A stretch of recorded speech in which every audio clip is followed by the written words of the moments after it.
अपन सभी भगवान अजितनाथ स्वामी के समोसरण में विराजे हैं। उनकी दिव्य देशना का रसवाधन कर रहे हैं।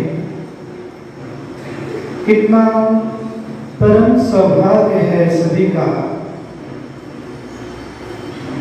कि हम सभी समोसरण में विराजमान होकर के भगवान की देशना सुन रहे हैं। मानता हूं कि वर्तमान में भगवान का समोसरण नहीं लगता है।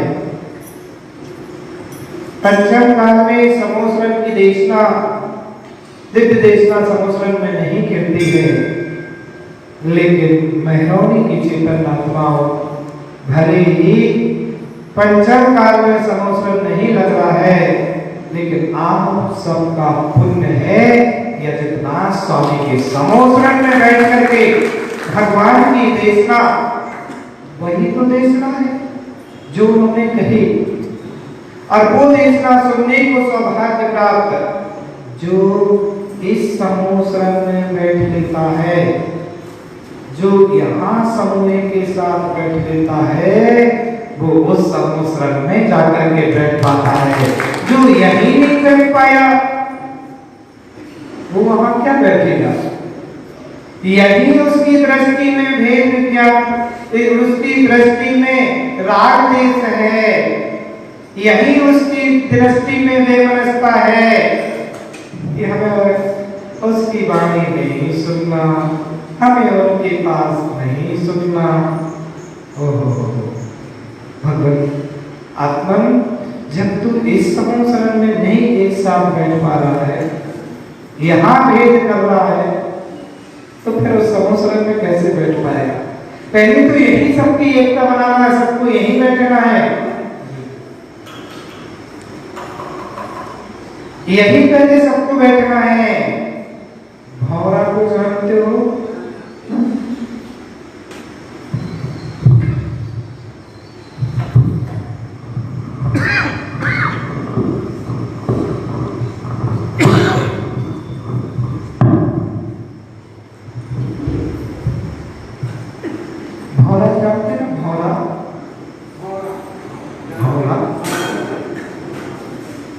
जब वो ध्यान में बगीचे में भौरा पहुंचता है तो भौरा जाकर के फूल के ऊपर बैठ जाता है और वो रस लेता है। लेकिन कभी भौरे ने ये दिमाग लगाया कि एक केवड़ा का फूल है कि ये चमेली का फूल है, मैं तो चमेली के फूल की खुशबू लूंगा कि केवड़े के फूल की लूंगा कि गुलाब के फूल की लूंगा। कभी ऐसा उस भौरे के मन में विचार आया क्या? बोल भैया मुझे नहीं पता, आपसे पूछ रहा हूं। नहीं आया, आपको ज्यादा पता होगा। देखो भौरा बगीचे में जाता है तो सीधे फूल के ऊपर बैठ जाता है, जो फूल मिलता है उस पर रस लेना प्रारंभ कर देता, वहां रस लेता है। भौरा कभी ये नहीं देखता है कि कौन सा फूल है, उसको तो ये देखता है कि रस आ रहा है। क्या आ रहा है?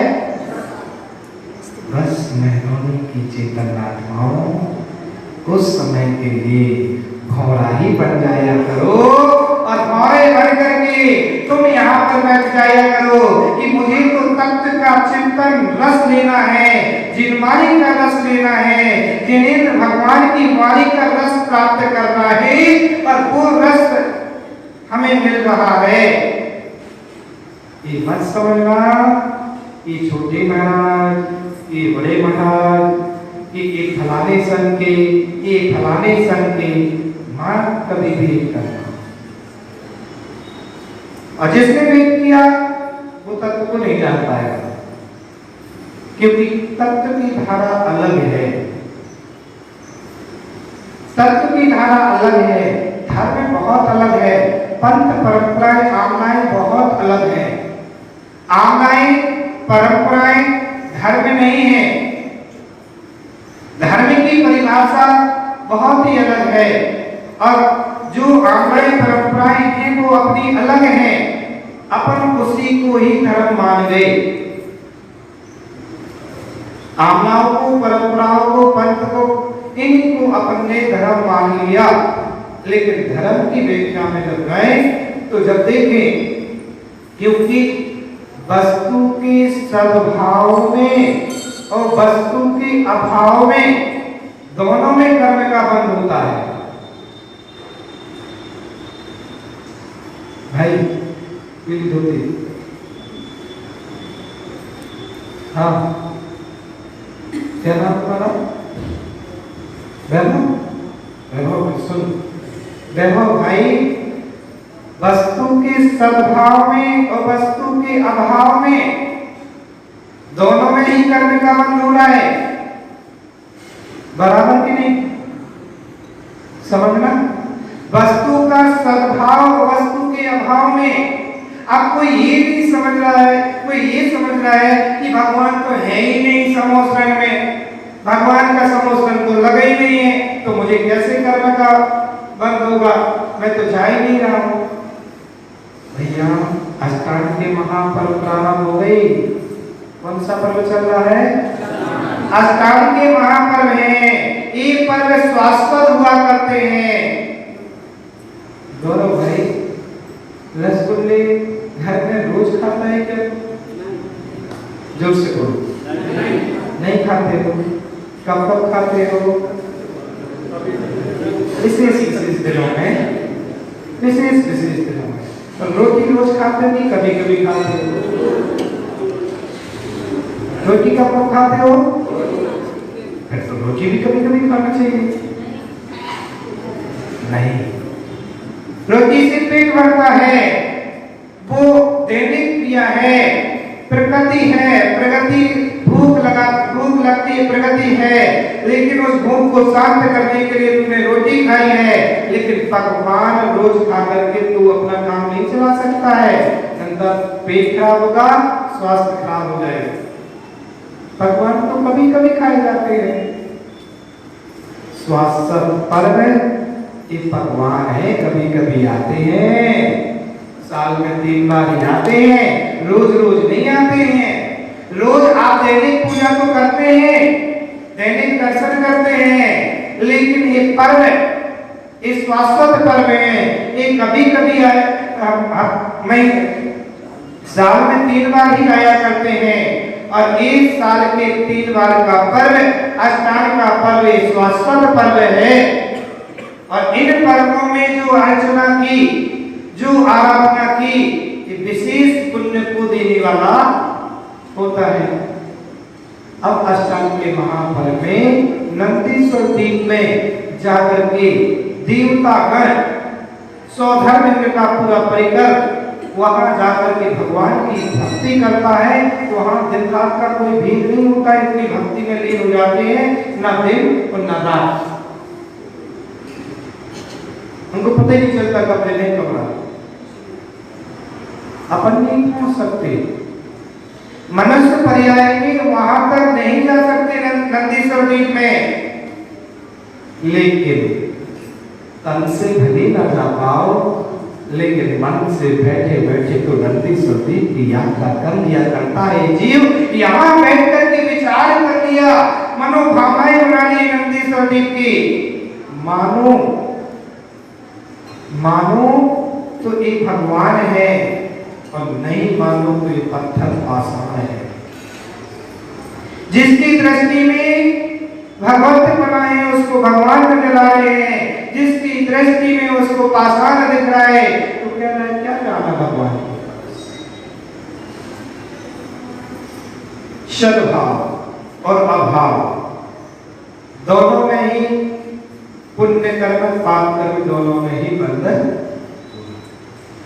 भले नंदीश्वर द्वीप नहीं जा पा रहे, लेकिन नंदीश्वर द्वीप की कल्पना कर ली, यहाँ बैठे बैठे मनोभावना बना ले, आपको पुण्य बंध हो गया। यहाँ तो मंदिर की विचार मात्र आपके मन में आ गई कि मुझे मंदिर जाना है, तो आचार्यों ने कहा 10 उपवास का फल आपको मिल गया। कितने उपवास का? फिर कल से कहियो महाराज हम तो 10 उपवास का फल घर में ही बैठ के कमा लेंगे, काय करते दूर तक आएंगे।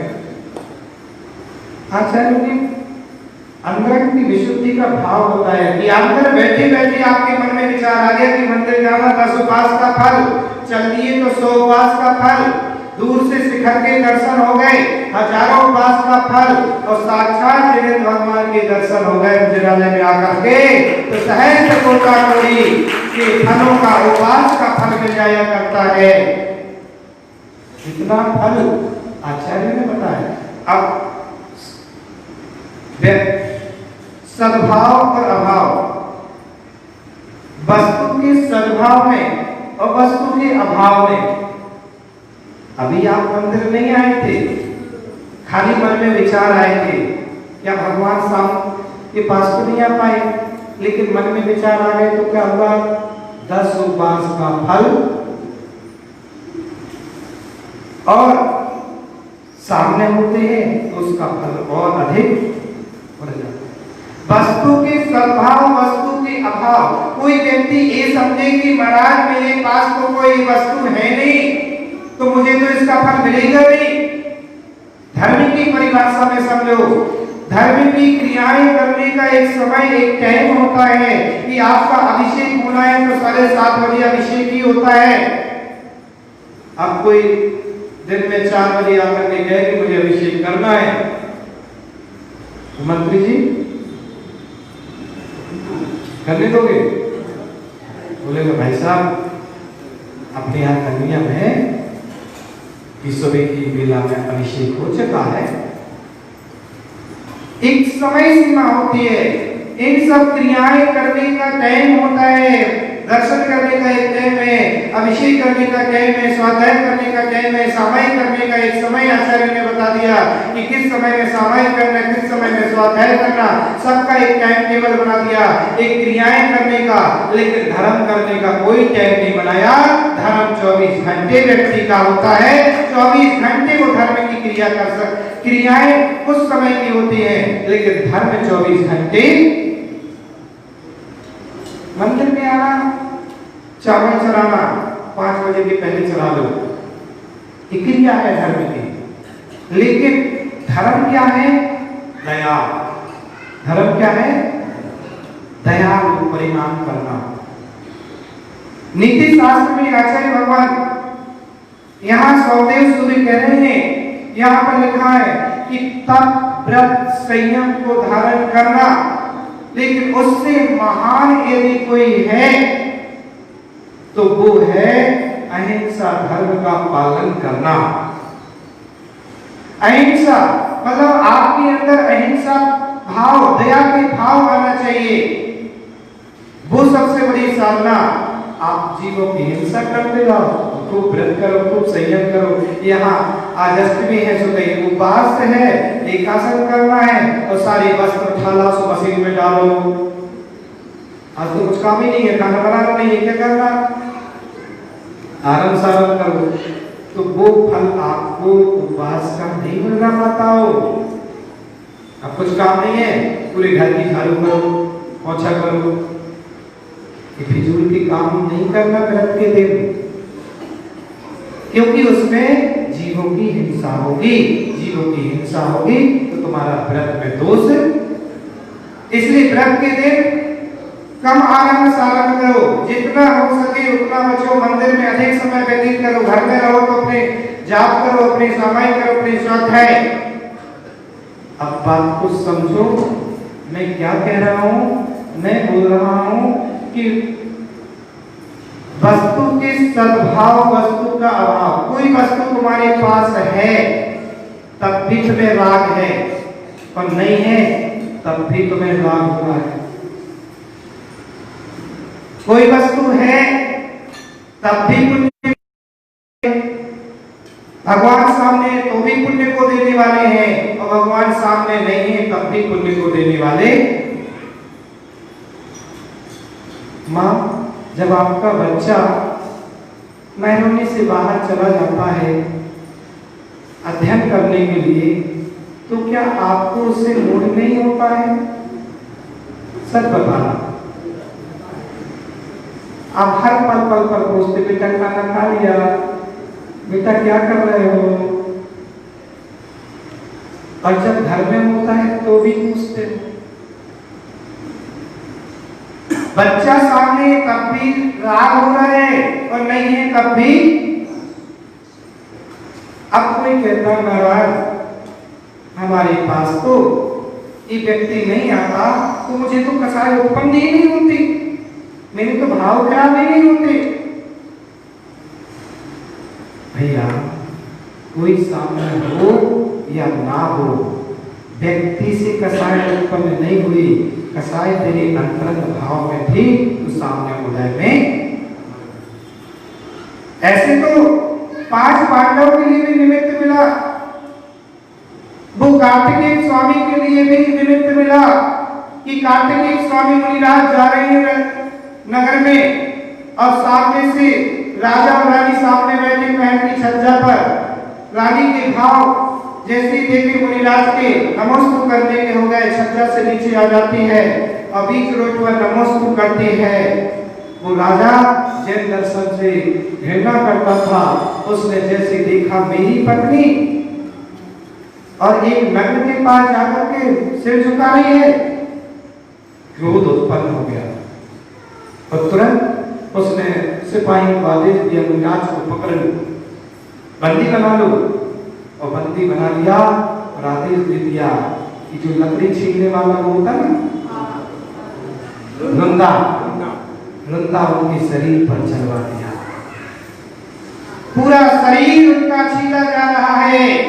मुनिराज ने उत्सर्ग जान करके और अपने ध्यान में मग्न हो गए। वहां लुंदा से उनका शरीर छीला जा रहा है और उनका चिंतन ध्यान चल रहा है। वो विचार कर रहे हैं यदि चाहते तो निमित्त वो और कोई नहीं, उन्हीं के गृहस्थ जीवन के वो जीजा थे, उन्हीं की गृहस्थ जीवन की बहन ने नमस्कार किया था। चाहते तो मन खराब कर लेते, सामने दिख रहा था कि उत्सर्ग हो रहा तो भाग भी सकते थे और प्रतिकार भी कर सकते थे, लेकिन मुनिराज ने कुछ नहीं किया, मात्र ध्यान में मग्न हो गए और ऐसे ध्यान में लीन हो गए कि तुम मेरे शरीर को छीन सकते हो लेकिन मेरी आत्मा को केवल ज्ञान हो गया। केवल ज्ञान की प्राप्ति हो गई। वस्तु सामने नहीं भी है तब भी उनके लिए ध्यान के मन में लगा लिया, और सामने है भी तब भी उसका दिमाग नहीं लगाया। अब मेरी बात को समझो। मैं इतना आज का विषय में कहना चाह रहा हूँ कि वस्तु का सामने हो या ना हो, इससे कोई फर्क नहीं पड़ता है। लोग बोलते महाराज उस सामने बहू आ गई थी इसलिए अब शब्द बोल दिया, वो फलाना बेटा आ गया था, फलाने लोग आ गए थे इसलिए मुख से मेरा अपशब्द निकल गया। किसी के होने ना होने से कोई फर्क नहीं पड़ता है, जब तक तेरे अंदर में कसाय भाव मत करो अपने से अपनी कसाई को, और जो तुमने अपने अंदर में कसाई उत्पन्न की है उसका पुरुषार्थ निज का पुरुषार्थ है, पर का पुरुषार्थ नहीं है। निज का पुरुषार्थ निज में लगाओ, स्वयं का पुरुषार्थ अपने आप पर लगाइए, अपने भावों पर अपना पुरुषार्थ लगाइए। मैं रोक सकता हूं, अपने भावों को परिवर्तन कर सकता हूं, और सामने निमित्त भली मिल गया है लेकिन निमित्त में मेरा भाव वही समोसर नहीं, वही भगवान है। एक जीव यहां बैठ करके पुण्यानुपुण्य बंद कर लेता है, एक जीव यहां बैठ करके भगवान के दर्शन करके पुण्यानुपुण्य बंद कर लेता है, और एक जीव यहीं बैठ करके नरक गति का बंध भी कर लेता है। दृष्टि दृष्टि में फेर है, दृष्टि दृष्टि में फेर है कि एक कैसे चिंतन कर रहा है। भले नंदीश्वर दीप नहीं है लेकिन वो सोच रहा है यही मेरे लिए नंदीश्वर दीप है। 18 बेटियां हैं, 18 बेटियां हैं, और नंदीश्वर दीप में कितने जेब में है? 52 नहीं आ रहे? 13। अरे भैया कम से कम मन में भाव ही बना लो, विचार बना लो, तब भी आपका पुण्यानुपुण्य बंध है। पुण्यानुपुण्य बंध आपके लिए यहाँ पर हो गया, लेकिन लोग बैठते हैं, कार्य करते हैं, लेकिन उस कार्य के भाव में जाते नहीं है। हमारा भाव ये जाता है कि मुनिराज मेरे सामने कोई अनुकूलताओं में हर कोई जीवन जीता है, लेकिन प्रतिकूलताओं में जीवन जीना ही तो जीवन है। अभी रोज अकेले बैठते थे, पूजा करते थे, चले जाते थे, स्वाध्याय में अपने चले गए, लेकिन मुनिराज ने विधान कराया, आप सब बैठे, यहाँ पर बहुत सारी पब्लिक बैठी, अब एक दूसरे को हाथ भी लग रहा है, कहीं पैर भी लग रहा है, कोई ये भी कह रहा भाई साहब थोड़ी खिसक जाओ, भाई साहब आगे चलो। अब सामने भाव रखना बहुत कठिन है। अनुकूलताओं में जीवन जीना बहुत सरल है, लेकिन प्रतिकूलताओं में जीवन जीना बहुत समझना यही है। मैं तो 4 दिन से आपको एक ही विषय पर जोर दे रहा हूं कि बहुत क्रियाएं की हैं, बहुत कार्य धर्म के किए हैं।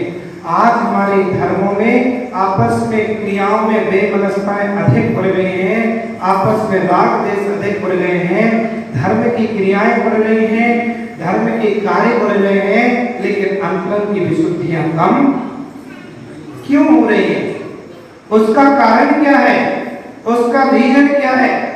खोज करो, सर्च करो, सर्च करो। साइंस के ऐसे ही कोई चीज पर विश्वास नहीं करता है, कोई चीज पर सहज विश्वास नहीं करता है, उसको पहले उसकी खोज करता है।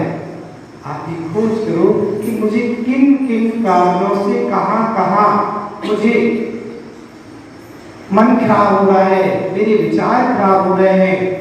घर गृहस्थी में नहीं करना, क्योंकि वहां तो निमित्त मिलेंगे बहुत। दुकान पर बैठे तो कोई ग्राहक ऐसा आ गया उल्टा सीधा तो उल्टा, अब सब तो घर गृहस्थी में पहले सबसे पहले धर्म स्थान से चालू करो। मंदिर से चालू करिए कि मंदिर में जितनी देर आपके लिए आए हो, जितनी देर के लिए दर्शन करने के लिए बैठे हो, इतनी देर में हमारा कितना पुरुषार्थ अपने निज में जा रहा है और कितना पुरुषार्थ हमारा पर में जा रहा है। हमारा स्वयं अपना भाव कितनी कसाई पर जा रहा है कि मैं अपनी कसाई को नियंत्रण किए हुए हूँ। यहाँ का पुरुषार्थ, क्योंकि ये प्रयोगशाला है। कौन सी शाला है राजीव भैया? राजीव भैया, ये क्या है? मंदिर, प्रयोगशाला। सतर्क होकर बैठा करो। ये है प्रयोगशाला। कौन सी शाला है? प्रयोग। यहाँ आकर के प्रयोग किया जाता है। यहाँ जो मंदिर में आ रहे हैं, यहाँ सीखने के लिए आए हो कि मैं पूजा कर रहा हूँ, अब पूजा में निमित्त कसाई का मिला है, तो मैं उस कसाई के निमित्त को कैसे टालूं, उसको कैसे निकालूं। मैं यहाँ पर दर्शन कर रहा हूँ, कोई निमित्त मिल रहा है कसाई का, उसको कैसे निकालूं। एक प्रयोगशाला, यहाँ प्रयोगशाला में जाकर के सीखते हैं बच्चों। तुम लोग ने तो सीखा ही होगा प्रयोगशाला में जाकर के, वो साइंस विषय जो लेते हैं वहां पर जाकर के सब हाँ, जो भी आप सबको पता है, आप समझदार है, डायरेक्ट में इनडायरेक्ट में ही समझ जाया करो, है ना। वहां जाकर के प्रयोग करते हैं। जानकारी जो करता है उसके लिए पहले प्रयोग कराया जाता है। प्रयोगशाला में उसको सब चीजें सिखाई जाती हैं और 5 साल तक 10 साल तक वो अभ्यास ही करता है और फिर बाद में जाकर के उसको डिग्री प्राप्त होती है। अब जाकर के तुम प्रैक्टिकल करो, बाहर जाकर के अपनी दुकान लगा करके बैठ जाओ, अब मरीज को देखो। कितने समय बाद? अभी तो इधर प्रयोग करना है कि कसायों को कैसे समन करना है, कैसे कसाय बंद करना है, और घर जाकर के प्रैक्टिकल करना कि अब घर में निमित्त मिल रहा है तो अब अपने आप को संभालो। जब यही प्रैक्टिकल यहाँ प्रयोगशाला नहीं कर पाए तो घर में क्या सीखेगा? वहां सीखने का समय नहीं है, समय तो यहीं पर है। इस प्रयोगशाला है, यहाँ आकर के आपको सब चीजें सीखना है और सिर्फ फॉर्मेलिटी मत निभाया करो। नंतर फॉर्मेलिटी में आए, एक मुट्ठी चावल लिए, भगवान के सामने भगवान चल गए जाएंगे, सब बेदियों के करे, एक हाथ गायब किया, गंदोदक लगाया, हो गए दर्शन भगवान। इतने तो करता है रोज रूटीन क्रिया। एक तो जैसे पेन ड्राइव में कोई चीज भर दो और उसको फिर उसमें लैपटॉप में लगाओ, कंप्यूटर में, तो जो पेन ड्राइव में भरा होगा वही बोलेगा, है ना। आपके अंदर पेन ड्राइव में वही कर दिया है कि एक माँ अपने 6 महीने के साल भर के बच्चे को लाए, उससे कहा नमस्ते करो,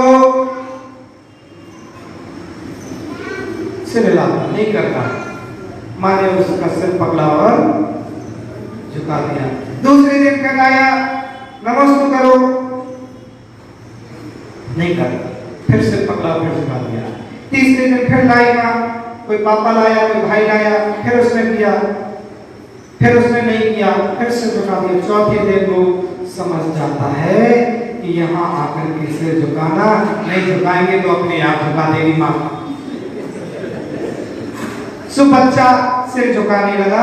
अब बच्चे को ये पता नहीं कि सामने भगवान के सामने झुकाना है, कि कभी कभी देखा जाता बच्चे टेबल पर सिर झुका रहे हैं, कहीं माँ के सामने झुका रहे हैं, कहीं दीवार के सामने झुका रहे हैं। तो एक माँ कहती, हमारा बच्चा तो होशियार हो गया महाराज, समझदार हो गया, नमोस्तु करने लगा।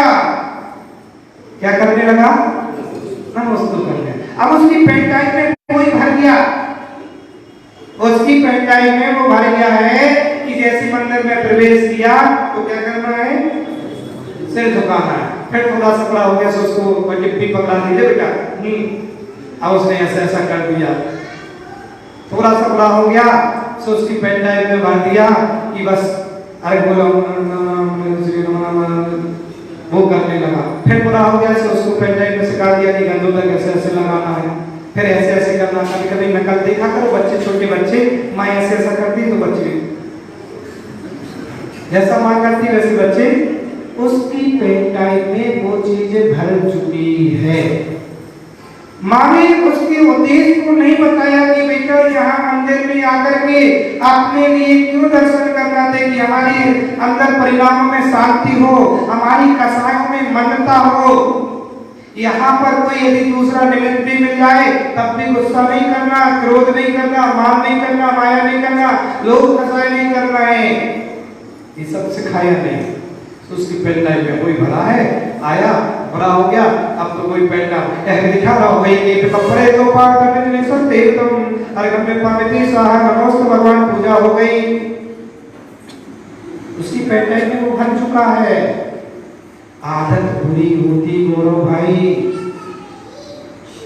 आदत बुरी होती है, चाहे वो गुटखा खाने की आदत हो, चाहे माताओं को चाय पीने की आदत हो, चाहे भगवान के दर्शन करने की आदत हो, आदत बुरी होती है।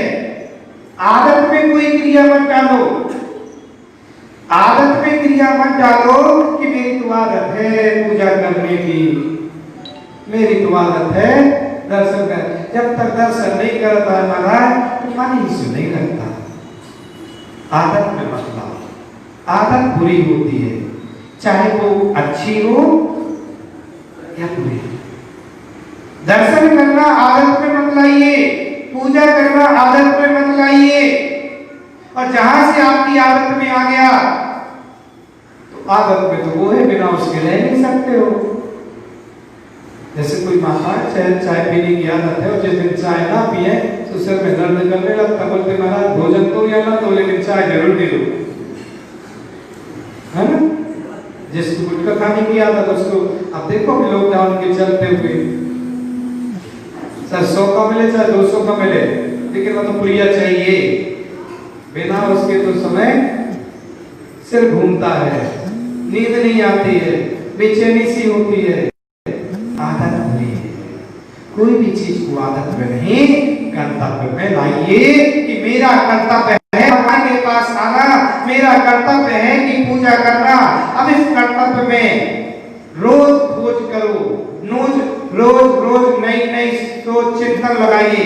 यहाँ मैं भगवान के पास गया था तो उस समय मुझे गुस्सा क्यों आई थी, मुझे कसाई क्यों आई थी, मुझे मान कसाई क्यों आई, लोग कसाई क्यों आई, किन कारण से आई, किन किन बातों से आई, तो उन बातों को बचने का प्रयास करिए। बोलो,